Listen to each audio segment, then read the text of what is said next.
আপনার ফোনে যদি অতিরিক্ত অ্যাড এসে থাকে তাহলে ফোনের মধ্যে থেকে এই 3টা সেটিংস করে নিন। এরপরে দেখবেন যে আপনার ফোনে এই অতিরিক্ত অ্যাড আসা বন্ধ হয়ে যাবে। কিভাবে সেটিংস চেঞ্জ করবেন চলুন তাহলে দেখিয়ে দেওয়া। ফার্স্ট অফ অল আপনার ফোনের ক্রোম ব্রাউজারটা ওপেন করবেন। কর্নারে যে 3 ডট লাইন রয়েছে এর উপরে ট্যাপ করবেন। তারপরে এখানে পেয়ে যাবেন সেটিংস, এর উপরে ট্যাপ করবেন। এখানে পেয়ে যাবেন প্রাইভেসি অ্যান্ড সিকিউরিটি, এর উপরে ট্যাপ করবেন। তারপরে এখানে পেয়ে যাবেন অ্যাড প্রাইভেসি, এর উপরে ট্যাপ করবেন।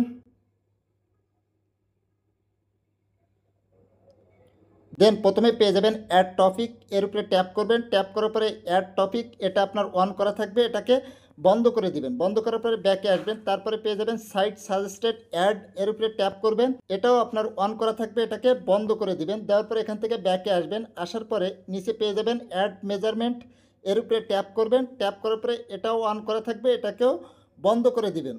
এই 3টা সেটিং যদি আপনি বন্ধ করে রাখতে পারেন তাহলে দেখবেন যে আপনার ফোনে অ্যাড আসা বন্ধ হয়ে যাবে।